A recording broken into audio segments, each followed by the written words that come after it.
Hello students, I am doctor Heena और आज हम पढ़ने वाले हैं range and straggling of alpha particles. आप लोगों ने लास्ट लेक्चर में अल्फा पार्टिकल की रेंज के बारे में मैथमेटिकल डेरिवेशन हमने करी थी और साथ ही बैथे ब्लॉक रिलेशन किया था। वहाँ पे डेफिनेशन के according range of an alpha particle or heavy charge particle is the maximum distance traveled by the particle before coming to the rest। और एक्सप्रेशन के थ्रू हमने निकाल लिया था रेंज की वैल्यू। ओके, और मैथमेटिकल एक्सप्रेशन अगर आप देखें for case of specially alpha particle, range comes R is equal to 0.00318 E not raise to power 3/2 where range is in metres and E not is in MeVs. Last lecture में हमने कर लिया था ये। उसके बाद हमने ये कहा था कि ये एक एम्पेरिकल रिलेशनशिप है और हम इसको थ्योरी को एक्सपेरिमेंट से कैसे जस्टिफाई कर सकते हैं। सो फर्स्ट ऑफ ऑल कि रेंज एक्सपेरिमेंटली हम मेजर कैसे करते हैं।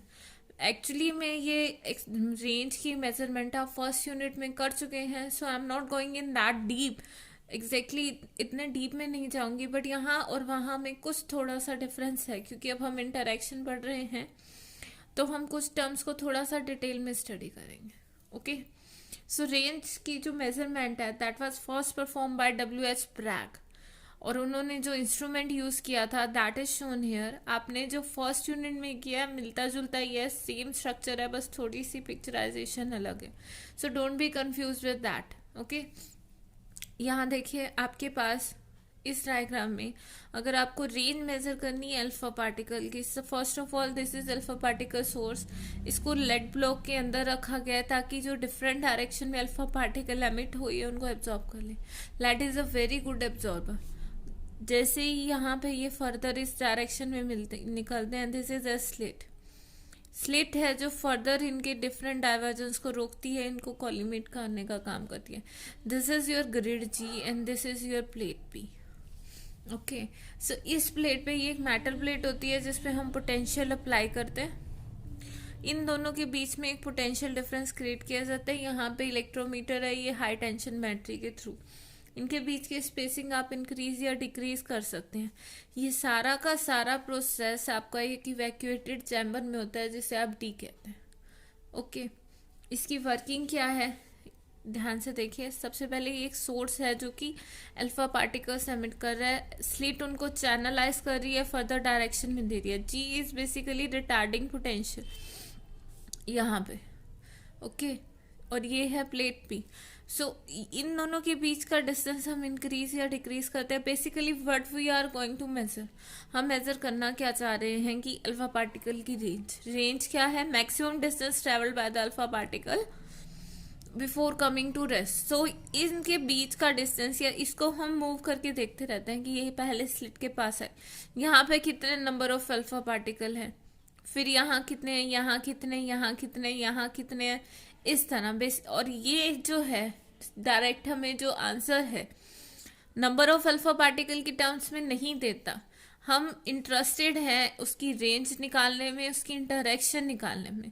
और अगर आपको इंटरेक्शन ध्यान हो कि अल्फा पार्टिकल मैटर के साथ किस तरह इंटरेक्ट करता था बाय आयनाइजिंग एंड एक्साइटिंग, तो यहाँ पे जो इसके बीच में गैस होती है उसको कितना ये आयनाइज कर रहा है और कितना उसकी एटम्स को एक्साइट करता है, इलेक्ट्रॉन्स को एक्साइटेड स्टेट में भेजते हैं। This is your electrometer. Electrometer यहाँ पे जो आयनाइजेशन प्रोड्यूस होती है, यहाँ इस जगह पे जो आयोनाइजेशन प्रोड्यूस होती है उस वजह से, आयोनाइजेशन की वजह से क्या होता है, आपके पास सपोज कीजिए एक एटम है कंप्लीटली न्यूट्रल है, दिस इज इट्स न्यूक्लियस, ये इसकी पेरिफेरी में कुछ इलेक्ट्रॉन्स है, आयनाइज हुआ, सो आपके पास क्या बच गया, पॉजिटिव चार्ज आ गया और साथ ही में एक इलेक्ट्रॉन बाहर आ गया। एक इलेक्ट्रॉन की जगह वैकेंसी बन गई है, न्यूक्लियस है, एज इट इज एटम है। सो अब आपके पास दो चीजें आ गई हैं, one is your positive ion and second is your electron. Charge particle आ चुके हैं आपके पास, चार्ज पार्टिकल है, पोटेंशियल हमने अप्लाई किया हुआ है। इलेक्ट्रॉन जो है वो एनोड की तरफ जाएंगे पॉजिटिव पोटेंशियल की तरफ और पॉजिटिव आयन जाएंगे कैथोड की तरफ नेगेटिव पोटेंशियल की तरफ। और जो भी करंट प्रोड्यूस होगा, आपको पता है ये चार्ज बन गए, चार्ज मूवमेंट होगी तो करंट प्रोड्यूस होगा, और वो करंट प्रोड्यूस कौन नोट करेगा? आयनाइजेशन। सो बेसिकली इलेक्ट्रोमीटर जो है हमें ये बताता है कितनी आयनाइजेशन हुई। Specific ionisation means ionisation produce per metre. और नॉर्मली अल्फा पार्टिकल को डिटेक्ट करने का मेथड ये है कि वो किस तरह मटेरियल के साथ इंटरेक्ट कर रहा है। सपोज कीजिए इंसिडेंट अल्फा पार्टिकल है, तब भी तो वो मटेरियल को आयनाइज करेगा, आयनाइज या एक्साइटेशन प्रोड्यूस करेगा, चार्ज मूवमेंट होगी, करंट होगा तो ये रिकॉर्ड करेगा। अगर अल्फा पार्टिकल है ही नहीं या उसके पास सफिशिएंट एनर्जी नहीं है तो वो करंट प्रोड्यूस करेगा ही नहीं। ओके या उसका अमाउंट कम या ज़्यादा होगा करंट का, तो उससे हम ये बता सकते हैं कि रिलेटिव एनर्जी कितनी है अल्फा पार्टिकल की। जब उन्होंने ये एक्सपेरिमेंट किया अल्फा पार्टिकल के साथ और फर्दर एक ग्राफ ड्रॉ किया between specific ionization, this is ionization produced per unit length of the distance, and this is distance from the source, कि सोर्स से कितनी कितनी दूर वो जाते हैं। हम ये देखना चाहते हैं ना कि अल्फा पार्टिकल कितनी दूर मूव कर सकते हैं। यहाँ पे this is the ionisation curve, ये डैश है कि अगर हम इसे एक्सट्रापोलेट करें, हमेशा सोर्स और इसमें आपके ग्रिड में कुछ ना कुछ डिस्टेंस रहता ही है। यहाँ ऑलमोस्ट इसकी वैल्यू सेम रहती है, फिर फॉर इंक्रीज करती है जैसे जैसे हम यहाँ जाते हैं बी पॉइंट। इस पॉइंट पे आके सपोज कीजिए this is P point, maxima पे पहुँचती है पीक पे, देन इंक्रीज स्लो है, पीक आती है और फिर शार्प डिक्रीज आ जाता है up to C point.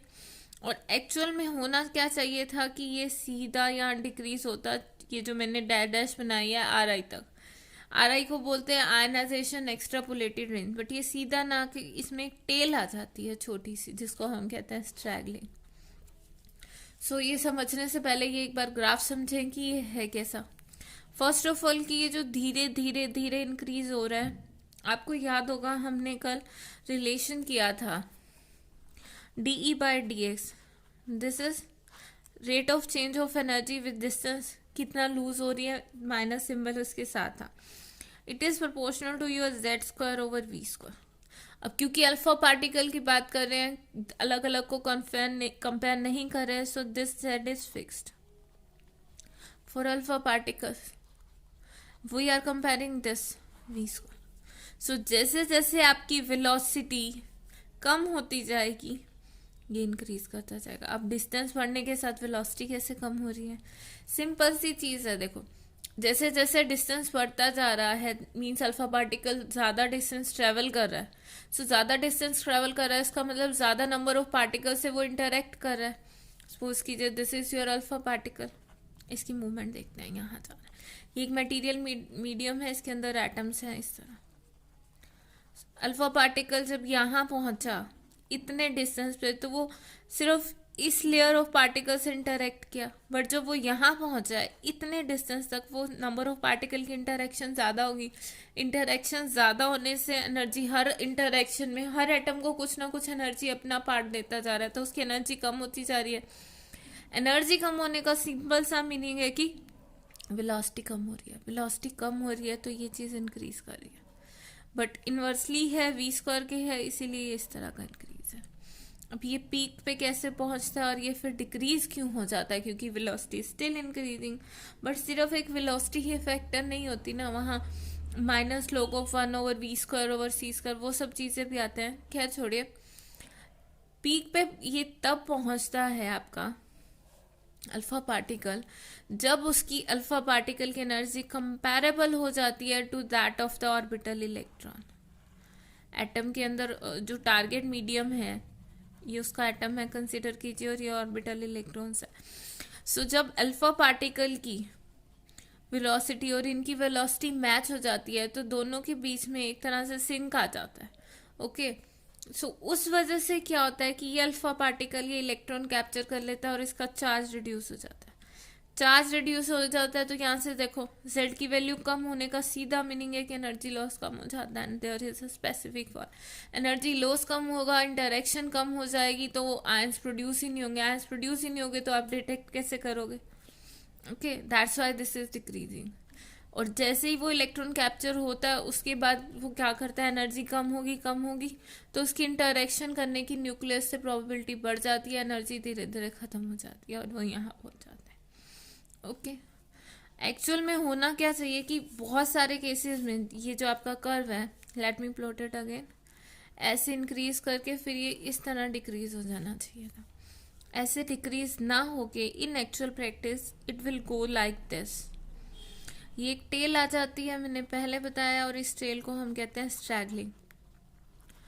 Actual में ये जहां खत्म होना चाहिए था जिस पॉइंट पे, उसे कहते हैं आयनाइजेशन एक्सट्रापोलेटेड रेंज आ रहा है। ओके, अब ये स्ट्रैगलिंग क्या है और ये किस वजह से पिक्चर में आती है, देखिए। सबसे पहले तो इसकी जो वजह है कि स्ट्रैगलिंग है क्या।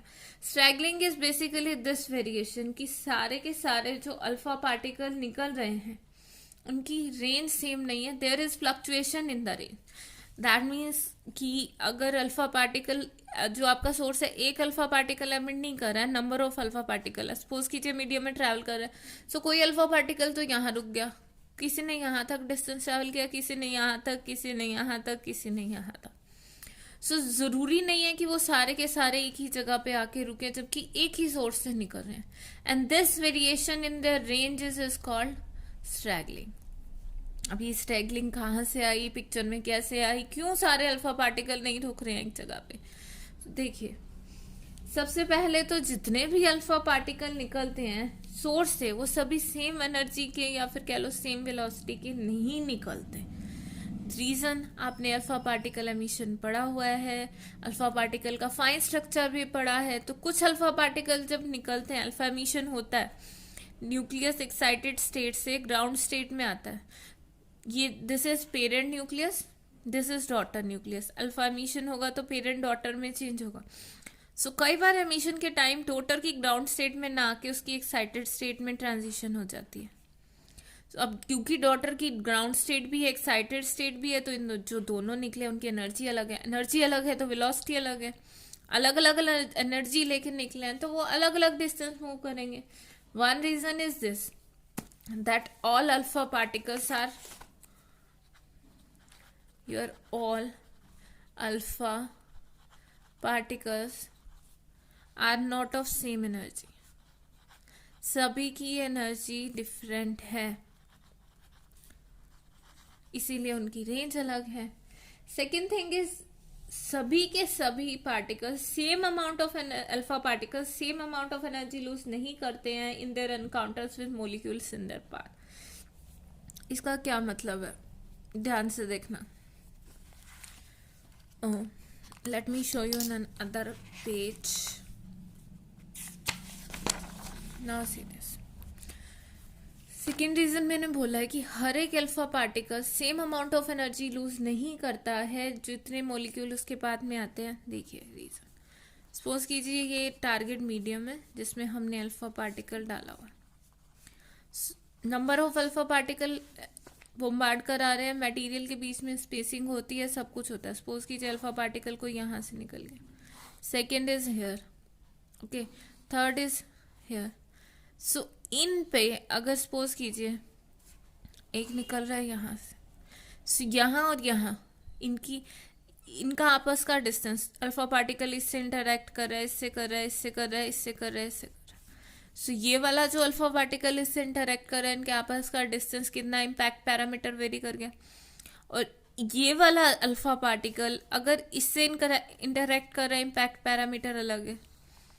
दिस अल्फा पार्टिकल, ये उसकी ट्रेजेक्ट्री है, वो इस डायरेक्शन में मूव कर रहा है। अगर ये अल्फा पार्टिकल सपोज कीजिए इस मॉलिक्यूल इस एटम से इंटरेक्ट कर रहा है और ये अल्फा पार्टिकल भी इस एटम से इंटरेक्ट कर रहा है, दोनों के बीच का डिस्टेंस अलग है, इम्पैक्ट पैरामीटर अलग अलग होने की वजह से कि आपके पास क्या होता है, एनर्जी लॉस अलग अलग है। एनर्जी लॉस अलग होने का सिंपल मीनिंग है कि उनकी रेंज अलग है, क्योंकि रेंज डिफाइन ही हम एनर्जी लॉस की टर्म में करते हैं कि जहाँ पे वो रुक गया दैट मीन्स एनर्जी लॉस खत्म हो गया। Energy total energy initial energy EI थी तो फाइनल 0 होगा। सो इस वजह से उनकी रेंज अलग अलग होती है और उस वजह से फ्लक्चुएशन आ जाती है रेंज में, जिसे हम कहते हैं स्ट्रैगलिंग।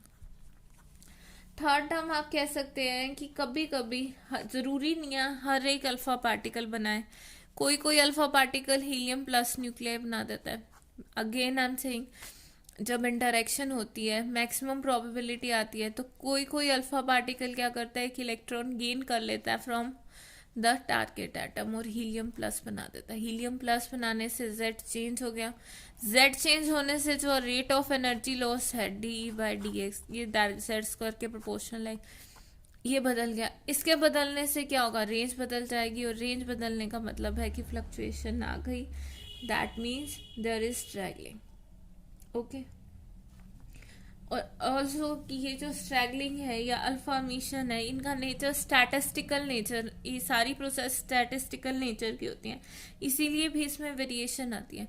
स्टैटिस्टिकल नेचर क्या होता है, that means you can not predict a single behaviour, आप ओवरऑल बिहेवियर बता सकते हो, रैंडम बिहेवियर है इनका। ओके, आई होप आपको क्लियर हो गया होगा। तीन मेजर रीजन है जिसकी वजह से स्ट्रैगलिंग आती है। फर्स्ट वन इज कि सभी के सभी अल्फा पार्टिकल सेम एनर्जी के नहीं निकल रहे हैं। सेकंड वन इज कि हर एक अल्फा पार्टिकल अगर इंटरेक्ट कर रहा है तो मैकेनिज्म डिस्टेंस अलग होने की वजह से उसका एनर्जी लॉस अलग है। ओके, उस वजह से रेंज अलग है।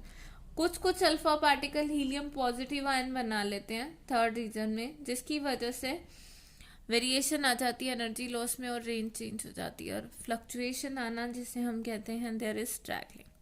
ओके, आई होप आपको अल्फा पार्टिकल की इंटरेक्शन समझ आ गई होगी। बेसिक सी इंटरेक्शन है, अल्फा पार्टिकल कह लो, हैवी चार्ज पार्टिकल कह लो, या प्रोटॉन की इंटरेक्शन। जब ये इंटरेक्ट करते हैं मटेरियल मीडियम के साथ तो मीडियम को आयनाइज करते हैं और एक्साइट करते हैं, और उसके लिए हमने एक मैथमेटिकल फॉर्मुलेशन की, पहले बोहर्स फॉर्मूला डिराइव किया, फिर उसको बैथ-ब्लॉक फार्मूला में कन्वर्ट किया, क्योंकि वो फार्मूला एग्जैक्ट नहीं था। बैथ-ब्लॉक रिलेशन निकाली, रेंज निकाली, स्ट्रैगलिंग निकाली अल्फा पार्टिकल्स की। ओके, सो अब बात ये आती है कि ये जो हमने फॉर्मुलेशन की है, हमने कहा कि हैवी चार्ज पार्टिकल के लिए जो फॉर्मूला था वो प्रोटॉन के लिए वैलिड है, न्यूट्रॉन के लिए वैलिड है, अल्फा के लिए वैलिड है, हीलियम पॉजिटिव के लिए वैलिड है, but not that for light charge particle.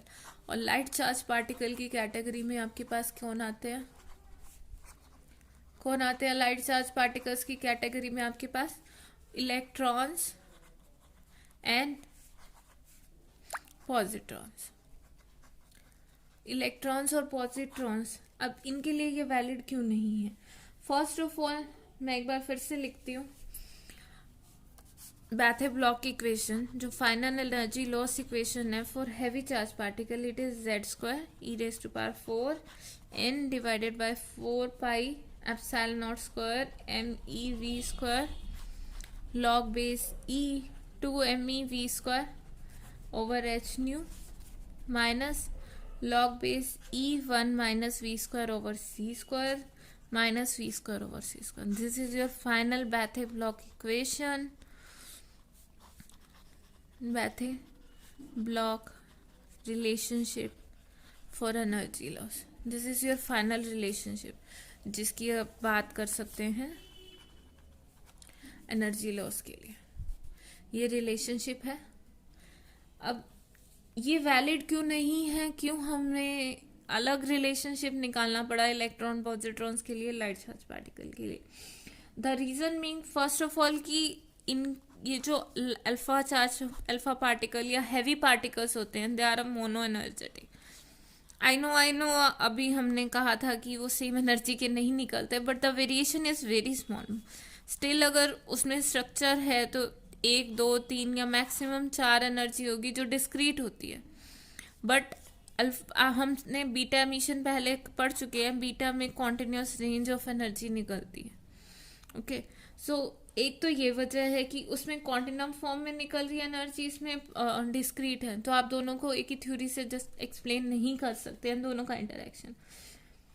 Second thing is कि इलेक्ट्रॉन का मास बहुत लाइट है, मास उससे बहुत कम है, और अगर इलेक्ट्रॉन को अगर हम सिर्फ 1 MeV इतनी एनर्जी भी दे देंगे तो इलेक्ट्रॉन विल स्टार्ट रेडिएटिंग, वो रेडिएट करना शुरू कर देगा, और बहुत सारी एक्स-रे निकलती हैं जब इंटरेक्शन होता है मटेरियल इलेक्ट्रॉन के साथ। जबकि आपके हैवी चार्ज पार्टिकल के केस में ऐसा कुछ भी नहीं होता, वहाँ रेडिएशन बहुत कम निकलती है, बट इलेक्ट्रॉन के केस में ये जो रेडिएटिव लॉस है ये बहुत ज़्यादा होता है in the form of x. इसको हम अभी आने वाले लेक्चर में और डिटेल में पढ़ेंगे कि what is this radiative loss. Third thing is कि अगर हम कोलिजन की बात करें, आपके मटेरियल के अंदर है फाइनली एटम है, और एटम के अंदर क्या होते हैं, इलेक्ट्रॉन। मटेरियल में कभी भी अल्फा पार्टिकल या आउटसाइड जो इंटरेक्शन हम स्टडी कर रहे हैं वहाँ पे प्रोटॉन नहीं है, प्रोटॉन और न्यूट्रॉन या ये कह लो कि क्लस्टर, ये सब न्यूक्लियस के अंदर है, और मेजर इंटरेक्शन एटम में आउटर इलेक्ट्रॉन के साथ हो रही है। और हमारे इंसिडेंट पार्टिकल भी लाइट चार्ज पार्टिकल की बात करें, इलेक्ट्रॉन है।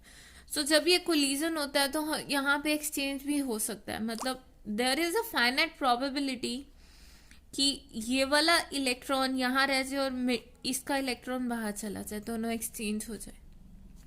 जबकि हैवी के केस में ऐसा कुछ नहीं होता, इसीलिए भी हमें एक अलग थ्योरी की ज़रूरत पड़ी है। फोर्थ वन इज कि अगर इलेक्ट्रॉन्स की बात करें जिनकी एनर्जी लेस है 1 MeV से, 1 MeV से ज़्यादा वाले तो रेडिएटिव लॉस लेते हैं जो कि हैवी चार्ज पार्टिकल काउंटर नहीं करता, बट जिनकी 1 MeV से लेस है सो वो मोस्टली मटेरियल को आयनाइज करते हैं या एक्साइटेशन करते हैं। उनका चार्ज में चेंज नहीं आता है क्योंकि उनका चार्ज ±1 यूनिट ही है इलेक्ट्रॉन का, वो एक्सचेंज हो सकते हैं बट चार्ज चेंज नहीं कर सकते, चार्ज अपना लूज नहीं कर सकते, जबकि हैवी पार्टिकल लूज कर देता है। अल्फा ने जैसे एक इलेक्ट्रॉन लेके हीलियम प्लस बना लिया, अदरवाइज वो हीलियम 2+ होता है। So this is also the possibility with that of electron.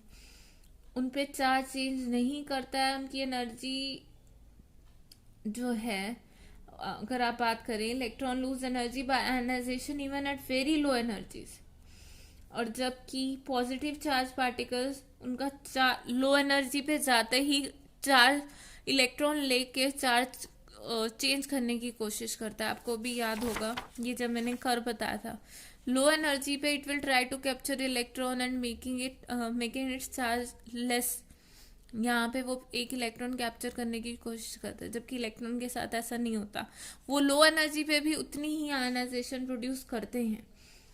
Last thing is कि सबसे पहले जो हमने रिलेशन डिराइव किया था उसमें अज्यूम किया था कि incident heavy charge particle deflect नहीं होता जब वो मैटर से पास करता है, अपना पाथ कंटिन्यू ही रखता है, जबकि इलेक्ट्रॉन के केस में ऐसा हो ही नहीं सकता।